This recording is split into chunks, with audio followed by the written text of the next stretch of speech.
Good evening, everybody. I'm David Allen Patali. I'm a West Australian writer, and I'm your host for tonight's edition of the Libby Book Club for WA, which is brought to you by the State Library of Western Australia and Overdrive Australia. My guest tonight is Joan Sauers, who's the author of Echo Lake. Before I get stuck into a dissection of Joan and all of her work, I'd like to first of all acknowledge that I'm broadcasting to you tonight from the traditional lands of the Whadjuk Noongar people, and I pay my respects to elders past and present. Joan, welcome to the Libby Book Club. It's great to have you with us. You're coming to us from Sydney tonight. Is that right? I am. I'm up past my bedtime, but it'll be worth it. No, it's great to be here. Thank you, David. Well, thanks for your time. And Joan, I just want to start with probably the easiest question ever. Do you enjoy a good mystery? Do you like to read mystery? Man. I just love them. I mean, I think like a lot of mystery readers and writers, I'm almost obsessed. I mean, when I go to read a new book, when I go to the library or a bookstore, I have to like persuade myself not to buy another mystery. Because it's like, oh, Joan, you can't just read mysteries. But they are my favorite genre, and I've loved them since I was little. You know, from the time I was a little girl, it was Nancy Drew or whatever. So yeah, they've been with me my whole life, and I wouldn't want to give them up. Fantastic. Well, Joan, I think you're in good company tonight. We've got some people in the chat who are going to join and listen along to our conversation, and also I encourage everybody to put a question in the chat if you want to ask Joan a question of anything about her writing process, mystery, Echo Lake, anything to do with the writing of mysteries and thrillers, all are welcome. So, Joan, in saying that, you know, you love a good mystery, this Echo Lake struck me as just this classic mystery story, but there were so many twists and turns and layers and little deceptions that you put into it. Did you enjoy almost playing with the form that you had? Yes, I did. But it's so funny because a lot of those little twists and the little layers that you mentioned, like some of the creepier aspects that aren't strictly about the murder or the sort of plotty stuff, that I didn't even plan. It just started happening as I was writing. So I did an outline of the story first. That was basically about how the main character, Rose, gets involved with the mystery. She finds this roll of film buried in her garden, and then various murders possibly, and, you know, basically how she figures out who done it.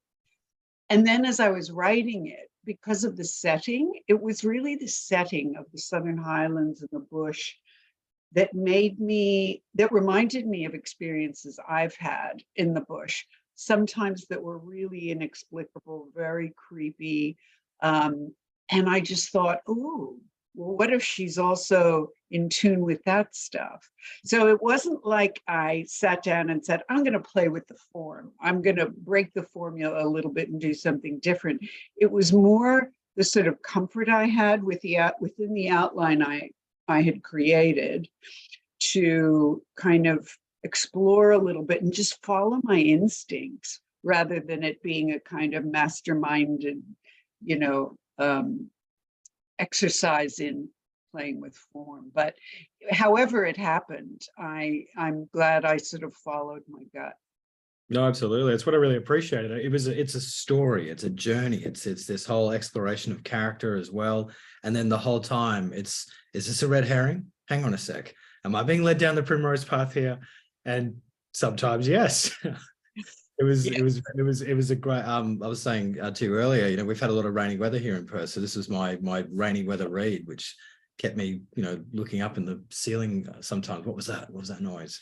Oh, good. I wanted it to be scary, but the funny thing is, I am one of these people who I get scared very easily, and I can't watch horror films anymore. I just can't. They're too scary. They really get under my skin. But while I was writing this, there are a few things that I don't want to give it all away, but as you know from reading it, there may be a sort of a haunting going on in a certain house, and there are certain places in the bush that may have something weird going on.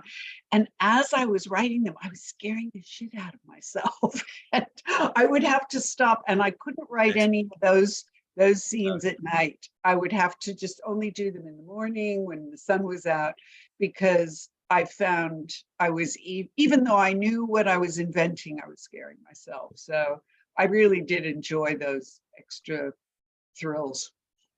Now, Joan, Libby Book Club is for people who've either read your book or who are interested in reading your book. I'm not sure who's read and who hasn't in the chat, but just assuming, can you tell us your elevator pitch? What is Echo Lake all about?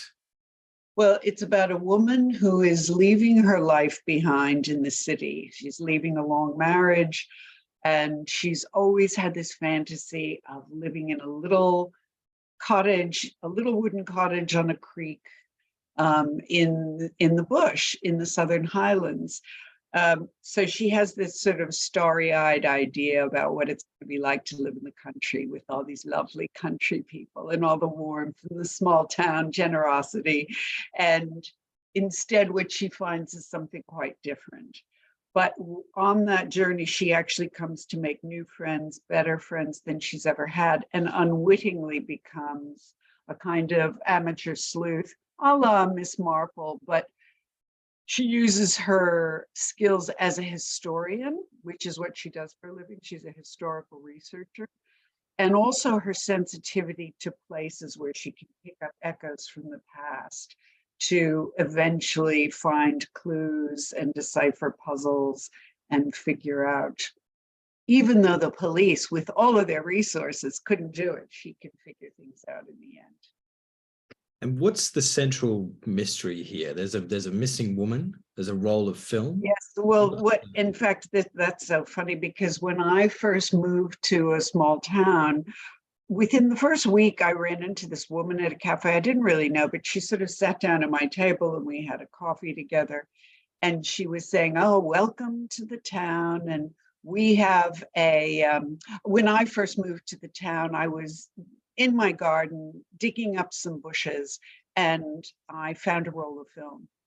And I said, "Oh my God, really? What was on it?" And she said, "Well, I had it developed, and it was full of pictures of my neighbors at a swingers party." And I said to her, "That is the best thing I've ever heard. Do you mind if I steal it, at least the roll of film part, for a mystery?" Because I love the idea of something starting fairly innocently, but then it leads to a crazy revelation. So in this case, it was that she digs up a roll of film. She has no idea what's on it, but because she's naturally curious as a historian, she decides to have it developed. And on it are pictures of the bush, beautiful pictures of the bush, but in a few of the photos are pictures of a woman. And when she asks her new friend, George, whether he knows who it is, he says that is a woman who's been missing for 6 years. So that's what starts the ball rolling. And again, it's her sort of relentless need to research and find the truth and dig through the artifacts of history to figure out what really happened that actually makes her a good character. Now, Joan, could I please ask you to read an extract from Echo? In particular, this is my request, everybody, because this is the point where you just, like you say, you scared the shit out of me. It's page 71. Everything is kind of unfurling, and then it's the hook bites into the flesh. And there we go. So Great. And I'll just preface this by saying that she has a dog named Bob, who will be mentioned in this little extract. Okay. So this is Rose. She's walking alone in the bush after she's first moved to the Highlands. Rose has never seen such ancient-looking trees, not just tall, but also wide. They are majestic, queens of the forest. She wishes she knew the names of all the trees. Joe Blackmore probably does. Damn, she must stop thinking about him, especially as the memory of his gorgeous red-haired Meals on Wheels delivering Scottish wife makes her blush with shame. Rose takes pictures on her phone of trees, rocks, the blue sky through the canopy. Her eye is caught by a smaller trail leading off the main one, and feeling the call of the wild, she takes it. It's soon almost impassable, overgrown with gnarled banksia and bottlebrush. She's about to turn around when she sees what looks like a clearing up ahead. Rose pushes through the undergrowth and emerges in a wide, round clearing.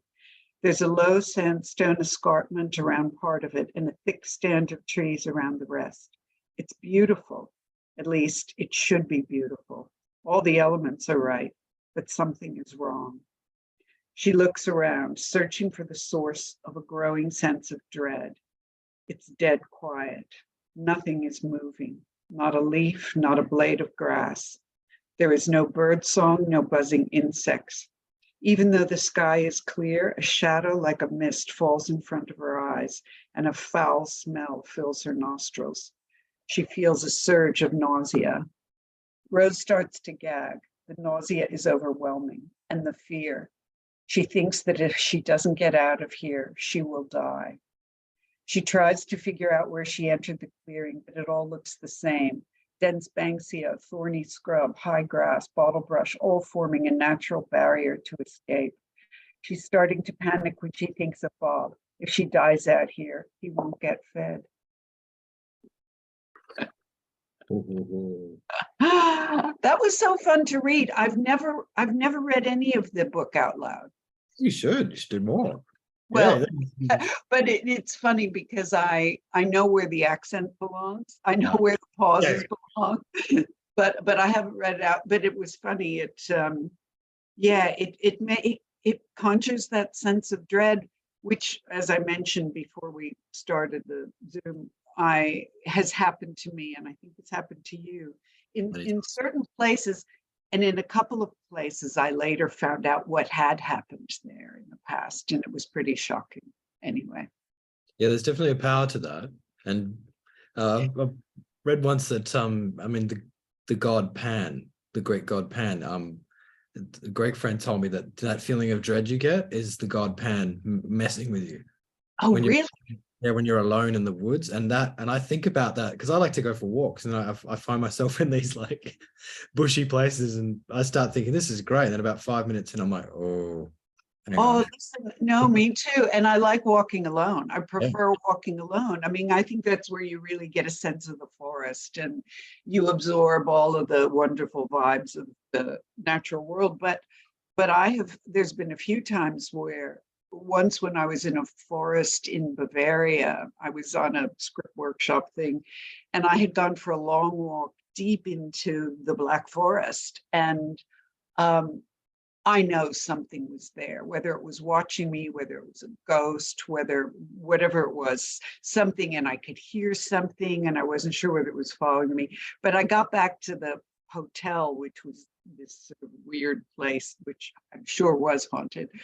And they said to me, "Where have you been? You look a little disheveled." And I said, "Oh, I just went," and I told them where I'd gone for a walk. And they said, "There are black bears in that forest." Oh, you definitely were being watched. Yeah. And I said, "Well, why didn't anyone tell me?" And they said, "We didn't think anyone would be dumb enough." Anyway, typical American. But other times, like once in Yosemite, or actually it was right outside of Yosemite Park in Northern California. Actually, the experience that I described in that passage from the book, I was virtually identical to an experience I had in that area when I was camping with my husband. And we found this, what seemed to be a beautiful location. But for some reason, neither of us wanted to unpack and put up the tent or anything yet. And we waited a few minutes, and this smell and this sense of dread started coming. Anyway, I said to him, "Let's get out of here." He said, "Yeah." And he felt it too. But we never knew what it was. And then years and years later, I read in a book that was the location of a massacre of Native American women and children by fur trappers back in the sort of early 1800s. Mm. And I thought, that's exactly what it felt like. Yeah. I felt like I was absorbing the echoes of the past.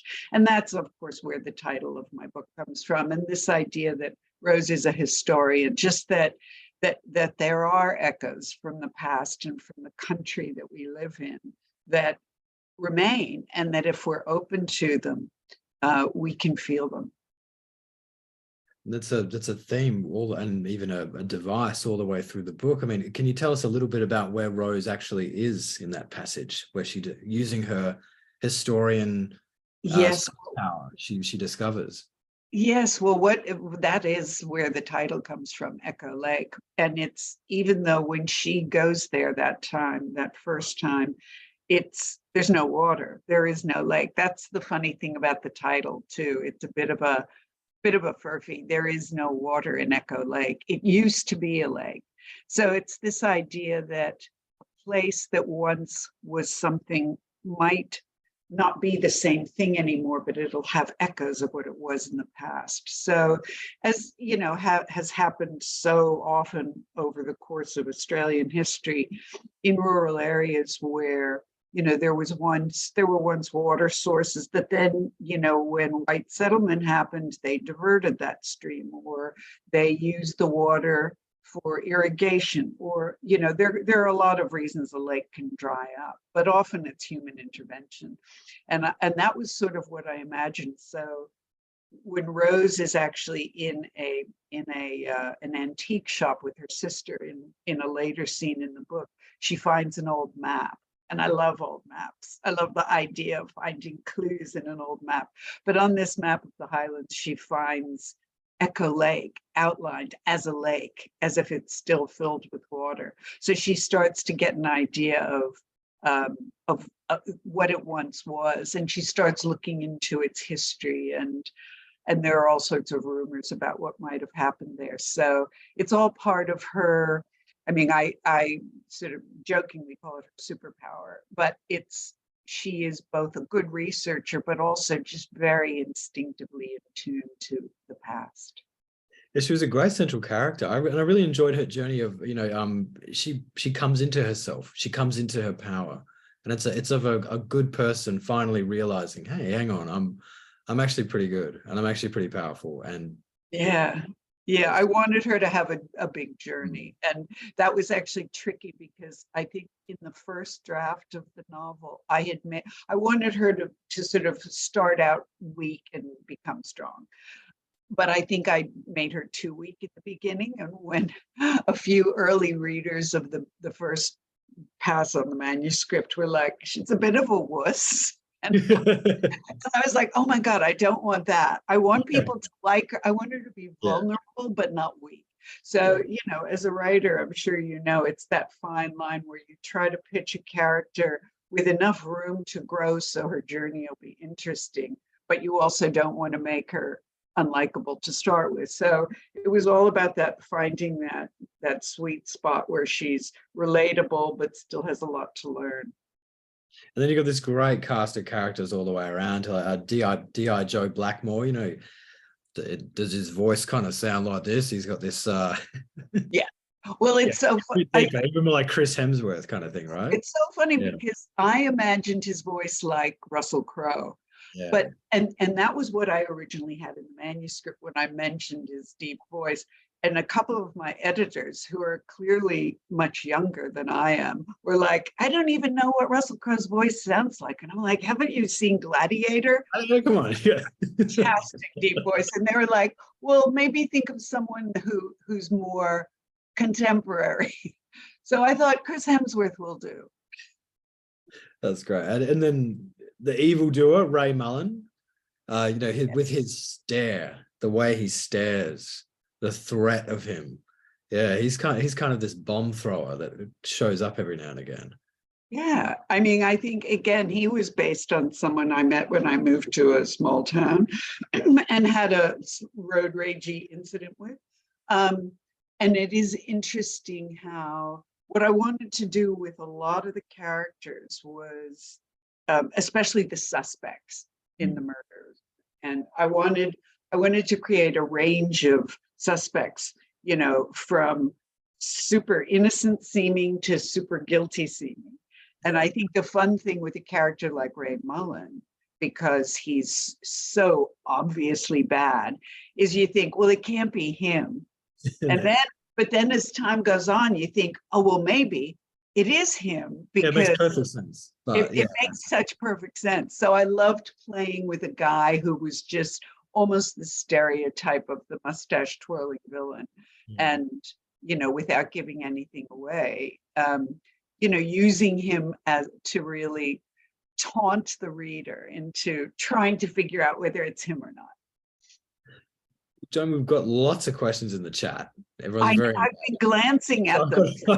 I've got to address it. So while we're on the subject of the baddies, so Linda says to everyone, I never saw the twist coming at the end. It was a great surprise who the killer was, which is great. Was that something that you really had to work on? You mentioned you worked with other readers. Did anyone else pick it? Did you have to bury it, or was this something that you had in mind? All my readers, even at sort of early draft stages, were all surprised. But in fact, only one friend of mine sort of picked it. He was pretty sure, but I can't tell you why he picked it because it would give it away. But what's interesting is he's a screenwriter. He wrote the adaptation of Jane Harper's book, The Dry. So it's like, well, if anyone was going to figure it out, it was but no, most people. And again, it's funny because where I really learned how to put together a cast of suspects and then how to play with moving them around so you would suspect different characters at different times through the book was when I was working on the miniseries The Principal on SBS with Alex Dimitriadis. And I had never actually plotted a murder mystery myself, and that was on years ago. So I don't think I'm going to be spoiling the end of that. But basically what we did was, it turned out to be quite simple. We started with, we knew who we wanted to be killed, and we knew who we wanted to kill him, which was the character's brother. So but what we had to do was hide the fact that it was the brother, but at certain points suggest it was him. So we came up with maybe 4 or 5 of other suspects, and then layered them through, dropping clues through each episode to sort of pull the audience's attention towards them and away from him. But then we'd flip them to someone else. Anyway, it sounds tricky, but when you're there with a big whiteboard and you know what your objective is, you can work backwards and actually retrofit your suspects to really to have fun fooling the audience in a way that you can get away with. I mean, I'm glad I have as much as I have, but because when I myself read mysteries or watch movies or TV shows that are mysteries, I often pick the killer. But again, I think it's part of my work, so it's not that surprising. Yeah, my mum reads lots of murder mysteries, and she reads the end first, and then reads through to see the skill in setting it up, which I'm like, that's mad. Like she is a strange person. I can't imagine that. I don't even like, what I do, I used to do, but I don't even like reading the back blurb. No, yeah, it's like a movie trailer. And sometimes it's really tempting. So I'll get a black marker and I black it out. So I'm not even tempted to see what the first turning point is.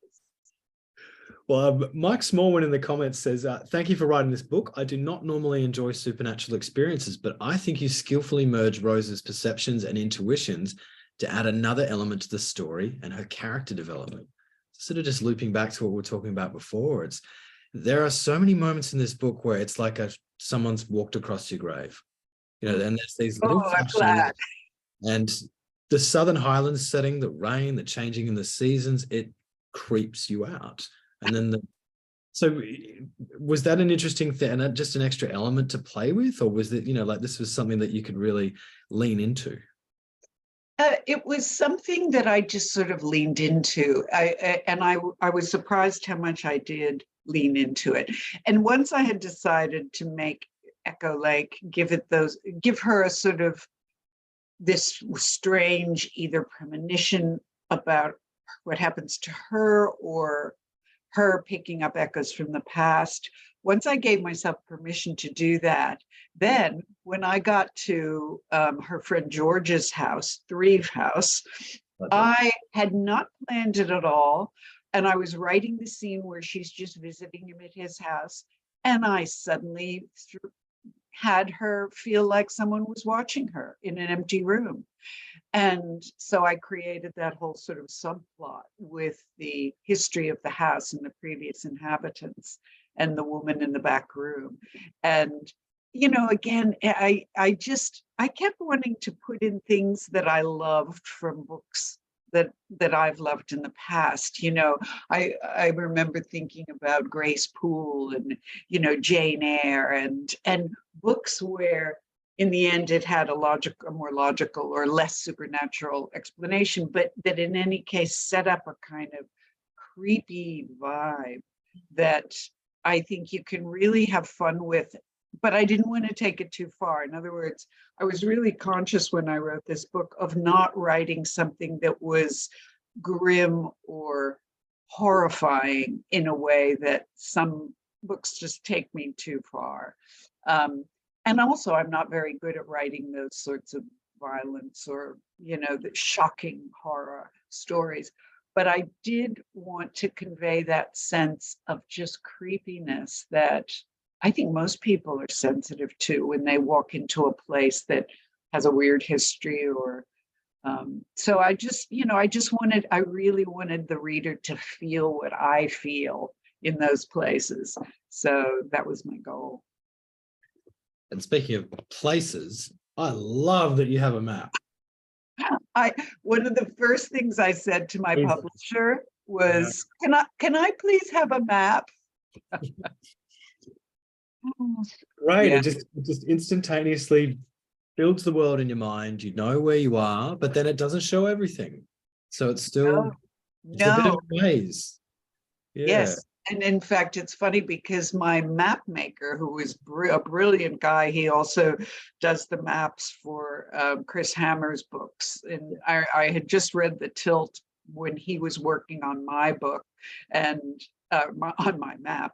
And I was, you know, constantly referring back to the map. And I just love, there's something when you open a book and you see it start with a map, it just kind of sucks you right in and makes you concentrate in a way that it's so key to that world building that I love about, I mean, you know, my favorite mysteries are often the English ones or the rather UK ones like the Shetland series, where the place is so much what the story is about and it couldn't be set anywhere else. And I wanted that kind of a feel. And that's why I said to them, can I please have a map? And they said, oh, great idea. And I was like, oh, my dream come true, a book with a map. Sorry, just to geek out on this a little bit more, there's a literary map maker. What's the process with that? They read the book and then they extrapolate that, or do you? Yes, there's a literary map maker, and he's a kind of, well, my particular one is an illustrator. I think he calls himself an illustrator, but it's sort of illustrator / cartographer, which I think is about the grooviest slashy dual occupation thing I've ever heard of. But yeah, and it was so much fun because I worked with him over several drafts of the map. Like at one point I was like, you know, oh no, I want the waterfall to face this way, and Rose's cottage should be a little more dilapidated. It looks too renovated, and you know, just little things, and also just choosing which towns to name, which geographical or topographical features to name, you know, and they're, again, you just, I mean, often readers, and I'm guilty myself, you don't realize how much goes into the production of a book. And, you know, even just working on the map, there were so many decisions to make, so many choices to make. And it became a very creative exercise, which was great fun. Also, in a way, it lent it a cinematic quality. I really enjoyed this. You know, you've got a background in screenwriting, but you know, this is a work of fiction. It's using lots of literary techniques, but I love that you started with the prologue. It's like a Bruce Springsteen song. It just brings you in from the clouds, and then that's so flattering. Thank you. and then all of a sudden, bang, chapter 1, 6 months earlier, and then sets up. There's a question in the chat that I'm sort of trying to segue to. It's from Elizabeth Green. She says, "Is Echo Lake going to be made into a mini series, please?" I hope so. I've already written the pitch deck for an 8 1-hours. I mean, it was my intention all along. And in fact, the way I wrote the book, I think there's 45 chapters maybe, but basically it's in roughly 8 sections. So, each of the big events is the end of is a turning point or a cliffhanger at the end of each episode. So, the finding of the film, and then the finding of a body, the visit to Echo Lake, each of these things will be the kind of end of each of the episodes. And I have several producers interested. What I'm tempted to do, though, is I haven't sold the rights yet, because I really want to establish it as a series. And so I'm well into the second book now, and I think what I'll do is I'll wait until the second book is out there next year, and then really go hard at. I've already written the outlines for the 8 episodes for the first book, so it's not going to take me. It's that anyway. Thank you for asking the question. Yes, that is the plan, and I've already cast it in my head. And I wrote it very visually, because that is the way I think as a screenwriter. So I really wanted to conjure that sense of what it looked. I wanted the Highlands to be more than just a backdrop. I wanted the reader to feel it and to have an almost cinematic experience with the sounds of the wind in the trees and the birds and the crickets and the violence.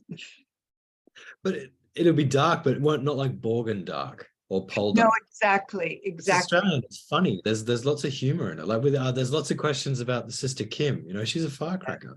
Well, it's funny because people have said to me, "Are you? So you're Rose, right?" And I say, "Well, I'm sort of Rose, but sometimes I'm actually more Kim. But I am also the middle child of 5, and I have 3 sisters." And I know how complicated relationships with our sisters can be. And it's often a love-hate thing. I mean, not hate at all. I didn't mean that. I hope my sisters never watch this. But it's intense. And often our sibling relationships are so full of paradoxes and contradictions that are hard to pick apart.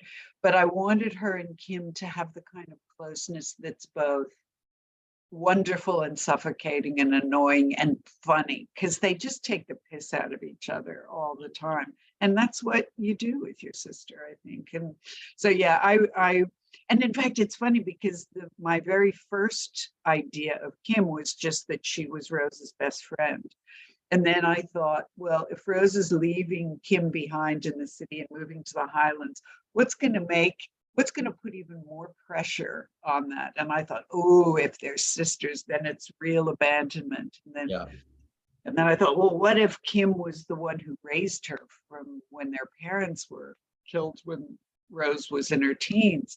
Then that puts even more pressure. So it's all about, for me, all of those sort of plot decisions are really about serving characters and relationships in a way that just give them more depth and more power.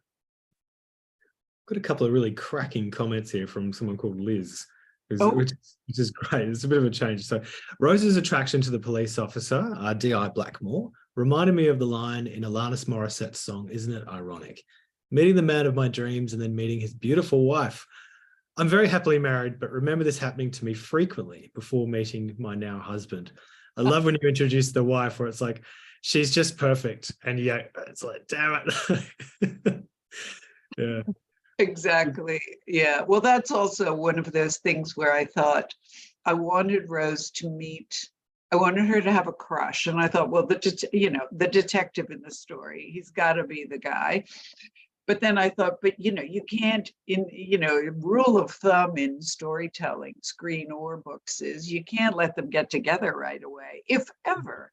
There's a And I spark thought, with the Irish guy as well. There's a bit of a there's a yeah, spark exactly. with Irish David. Yeah. Irish Dave. But yeah, and so I just thought, well, what can I put in Rose's way between her and Joe Blackmore? And I thought, well, I can put the perfect wife right there, and that's a bit of Yeah. an obstacle to overcome anyway. But she, every single character in the book is in one way or another a reflection of people I know. So yeah, that was a lot of fun. There's also a lot of love for Bob, the dog. Yeah. Let's love Bob. Bob, I mean, we have a dog named Boo, who is not a rescue dog, but is just a big, sort of dopey, fun, lovable dog. And when I moved to the Highlands, Boo is actually my daughter's dog, but we were living together for a lot of this time. And so I would take Boo to the dog park in, which the one in the book, the dog park at Mossville, that's really in the Highlands, and it's exactly like that. And there really is a bagpiper who plays every day in the dog park, and it's just surreal. But it was taking Boo to the dog park where I met friends that I made. It's like having kids and meeting their parents at school. It's like if you're new in a town, you meet people through your children or through your dog.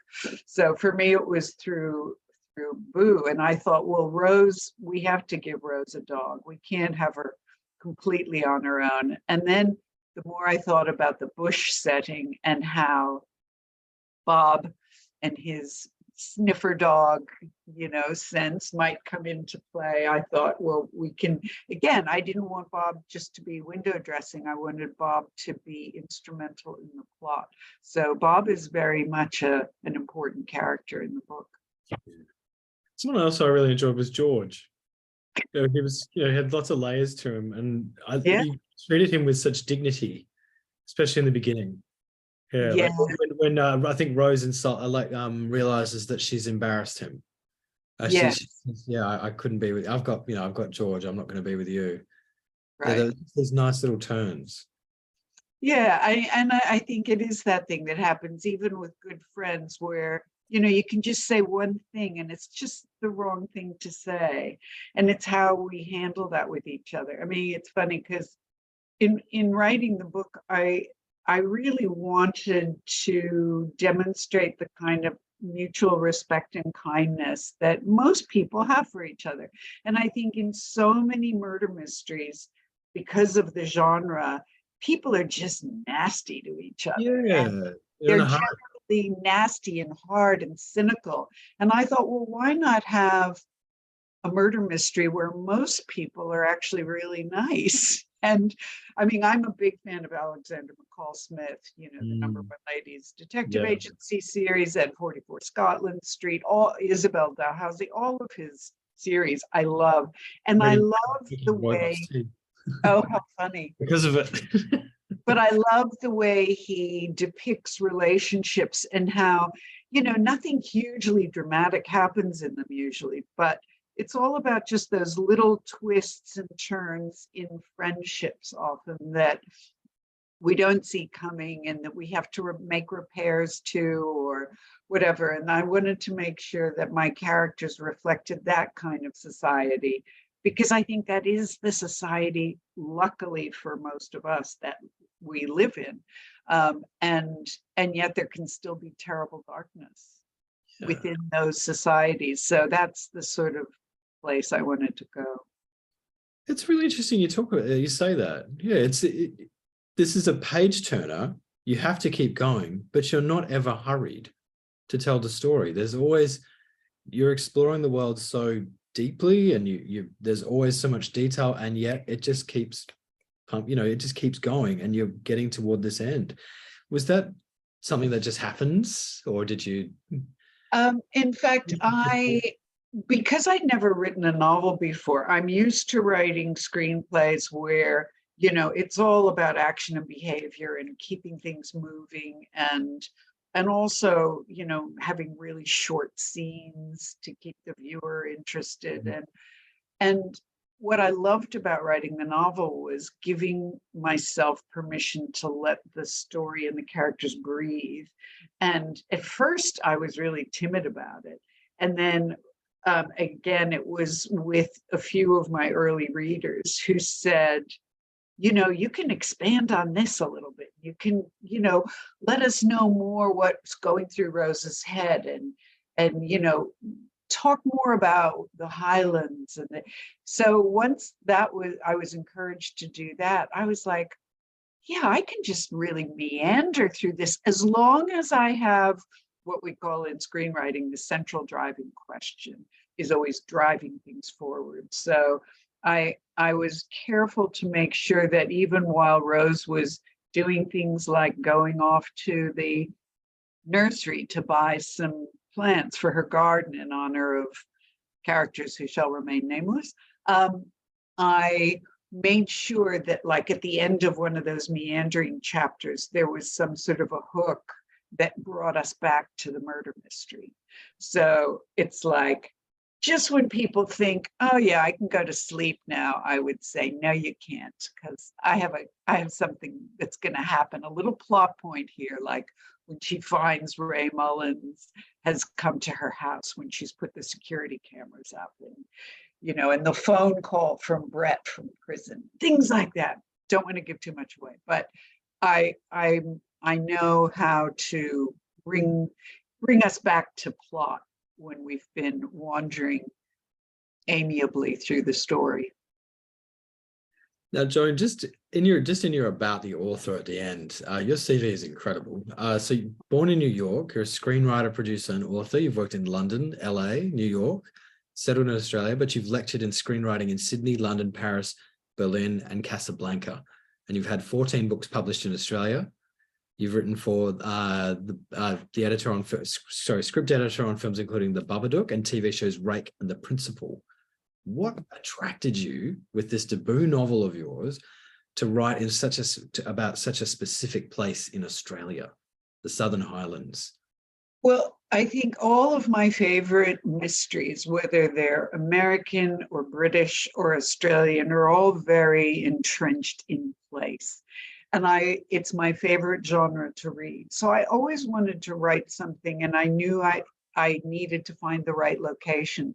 And I'd been around some places in New South Wales that I liked, that I thought I could set things there. But they didn't, I don't know, it just didn't all kind of coalesce. And it was only in 2020 when I moved to the Southern Highlands during COVID, during the first lockdown, that it didn't take long. I think it was within a week and a half, I thought, this is the place. And I love Australian rural noir, as it's known, or bush noir, which is much easier to say. But rural noir, it has become a genre in its own right, and it's very popular internationally. And I thought, you know, and again, for me, what I love as much as the mystery of a murder is the mystery of place and the mystery of its history. And I think that the Highlands just lent themselves to that kind of semi-Gothic, British kind of small town mystery vibe. But it also has the echoes from pre-colonial days, which is very unresolved kind of issues, and, you know, things that we're still dealing with, as we should, in ways that we haven't yet, about the history of the Highlands and what happened there to the first inhabitants. So I just think there were so many things that came together. Also, it's just incredibly beautiful, and I thought it'll be a nice place, a nice destination to take the reader for the course of the book, because even while these terrible things are happening, it's a beautiful, beautiful place. So that was it. I interviewed Michael Trant last year. He wrote Wild Dogs, which is set up in the remote part of WA. And he said the biggest challenge for him is he needed to have a car chase, but it's in the middle of nowhere on the flattest part of the earth possible. So he just said, it's that. He's like, what can I do? So he gave his characters like almost chaotic agency to just, suddenly turn off the road and do all this. And they were arguing and bickering and going in their different directions. Did you find that you in such a cozy, in contrast to that, it's a cozy location? We've got this map but you're not showing us everything. And there's all these, it seems to me that there's all these secret doors and staircases, and you pull the ivy back and there's a door. Was it nice to be the mistress of this area that you could bend to your will? Yes, I mean, it's funny because I don't even think of it as sort of manipulating the environment like that or bending it to my will. For me, it's that funny, and I think you mentioned it before, it's that thing when you're in the wilderness and you're alone, whether it's dense bushland or jungle or wide open spaces, you get this feeling, and I know the 19th century English novelist Thomas Hardy, he wrote about it all the time, this idea of the smallness of man in nature, that we are tiny, insignificant creatures in this vast wilderness that's the world. And I think when in places like the Southern Highlands, you can feel very cozy and protected in the little towns like Bowral and Berrima. But then all you have to do is go off-piste a little bit into the bush, and suddenly you are nobody, you are nothing in this great, vast bushland where you could get lost very quickly, very easily. You could fall off a cliff very quickly, knowing it could be forever before your body was found.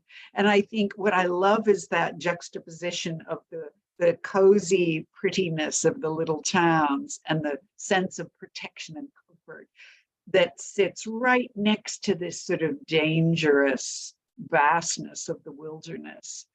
And of course, speaking of echoes, I mean, Belanglo Forest, which is a man-made forest planted, which is right outside of Berrima, where my main character lives, is where Ivan Milat, the serial killer, killed and buried his victims.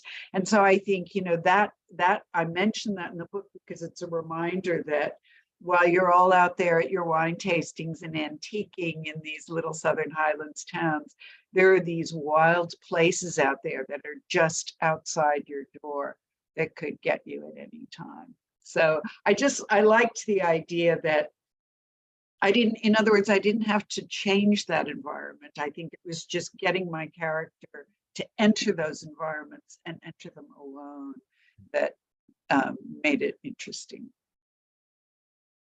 Fabulous. Well, Joan, I've got some questions from the chat for you, actually. So Haley is saying, how long did this novel take you to write? It came really fast, actually. I mean, it was sort of stop because, I didn't have an advance and I had to work for a living. So I was writing the TV series Wakefield while I was working on this. And I was working on some other writing projects for television. I was starting to write Ladies in Black, which is a series that's a spin-off from the movie, and that actually goes into production next month. But I wrote a couple of episodes of that. So I was sort of stop on it. So it took about 1.5 years over with lots of stopping and starting again. I think if I had been able to just focus on the novel, it would have taken me maybe 6 months. Are you a morning writer or an evening writer? What's your morning writer? Yeah, no, I can't. I'm usually brain dead by now, so it's a miracle I'm still talking. No, I'm definitely a morning person. I like to get up before dawn, and not that I start writing then, but I like to get up early, and I'm at my peak in the mornings for sure. And these are just the technical questions. I usually like to save them to the end, but what's your drafting process? Do you just do the big vomit draft, or do you have a plan? Are you like I have a plan. I always outline. And again, I think that's probably from screenwriting. And I mean, I love a whiteboard. My fantasy is to have a room that's like one wall is glass looking out onto a beautiful garden, and then 3 walls are just all whiteboard, so I can just use all of it, because I love being able to see the whole story in one frame. And that, which is what I've always done, working especially in feature films. And I do like a line on top for the plot, and then a line on below that for story. So I outline it. I basically outlined Echo Lake almost like a feature film. So in 3 acts with big turning points, inciting incident, climax. And then below that, I have the journey of the main character. And then I make sure that structurally, the changes she's going through are reflected in the turning points of the plot, so that it's really always character driven. So as she becomes more powerful, she takes a new direction in the story and goes down a different investigative route. So I had a pretty, I mean, it was still a loose outline, but I had a clear outline of the big plot points before I started. And then I sort of wrote a kind of treatment outline. And then once I had that, I went to a draft, and I changed a lot of things as I went, but I always had that outline to come back to in case I got lost. Well, Joan, we've got about 10 minutes left in our chat. So if anyone listening in, please pop a question in the chat before we have to go. But Joan, let's talk books and Sure. movies and things that have influenced you. What was, you mentioned, your love of mystery books and that kind of thing, but what was the book that really hooked you into thinking, hey, I could write a book too?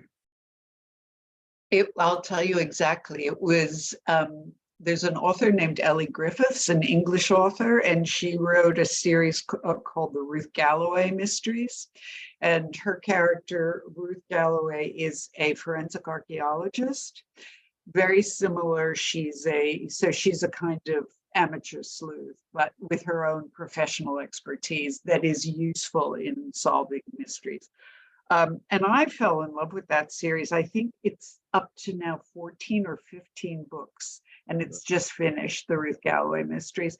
But when I first read it years ago, I thought, okay, this is, I love this. I love the characters, but it's not so, exaltingly literary that I don't think I could do this. I mean, I love high art. I love literature. I love James Joyce. I could never write James Joyce. But when I read Ellie Griffiths' Ruth Galloway Mystery, I thought, I think I might be able to do that.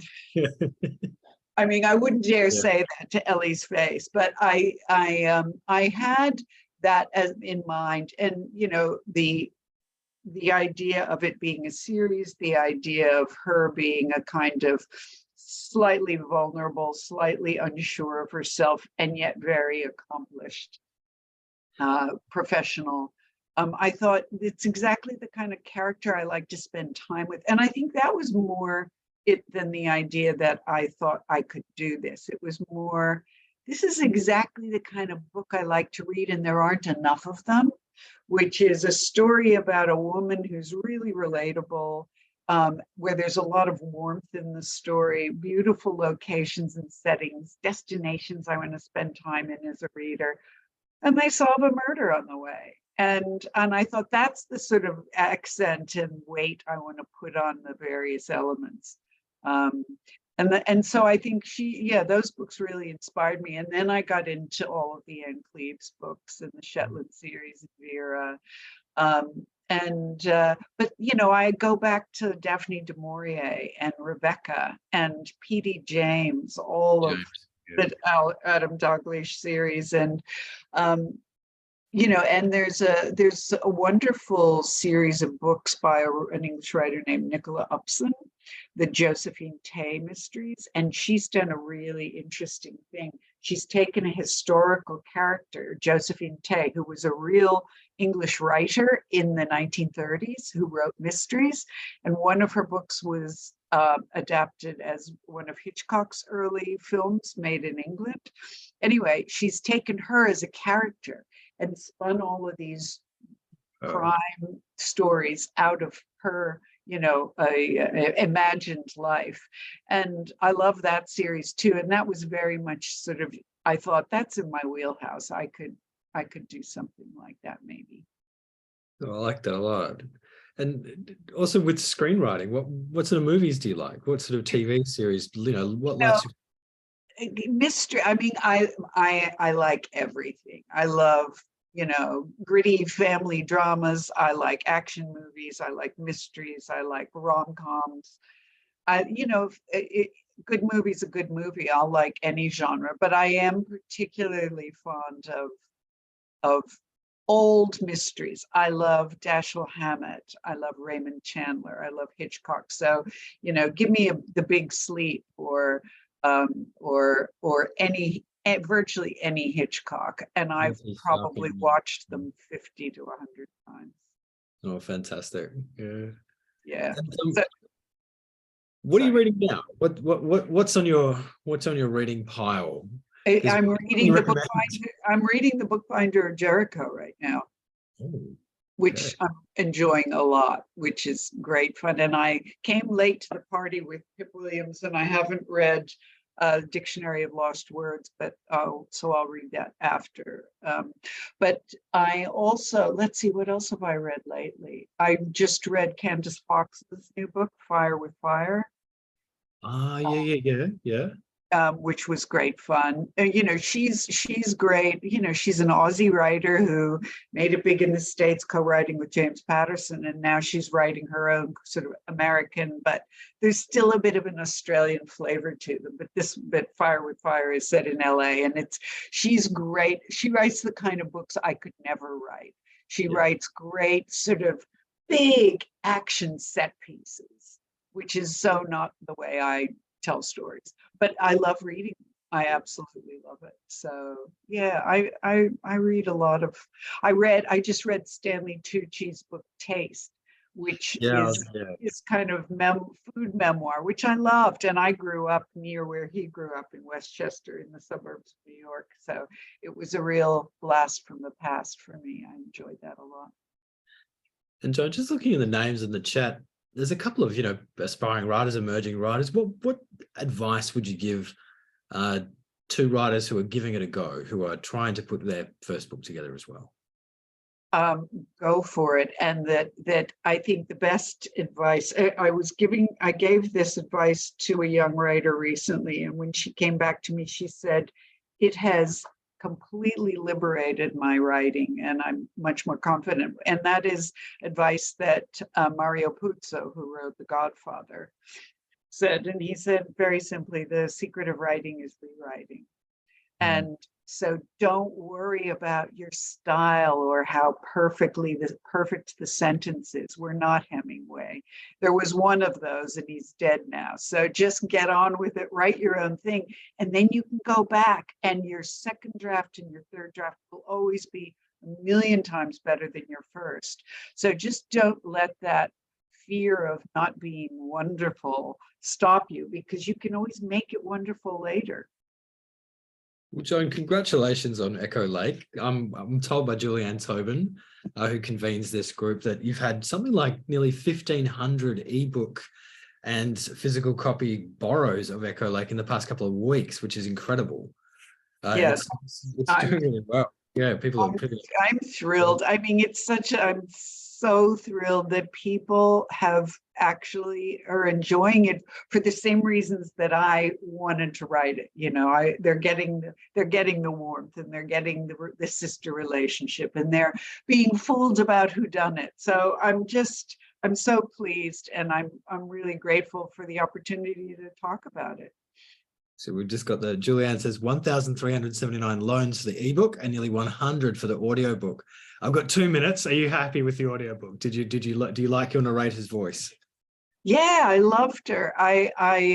They gave me a few choices and I listened to the tapes, and I really loved her because who ended up being the reader or the narrator, because she had a slightly deeper voice, and she also did a very good Irish accent, which I wanted for because one of the main characters is Irish, and I wanted to make sure that didn't sound hokey or cheesy. Joan, it's great to chat to you. Thank you for being, thank you for staying up late for us. And thank you so much Well, for it's not that late, but yeah. late. And thanks for writing Echo. Like, I look forward to the sequel. I also look forward to the TV series. Bring that on. Yeah. Thank you. Yes, thank you so much. And yeah, we'll speak again soon. Indeed, we would. And everybody who joined for the chat tonight, thank you for joining the Libby Book Club for WA. Next time, we've got Joe Dixon's The House of Now and Then. So that's another kind of mystery that's going to keep us going in these very dark and wintry days. Although I'm told today was the winter solstice, so we're on the way up now. So that's good. Joan, thank you very much. Have a good night. Thank you, everybody. Thank you. Good night. Bye.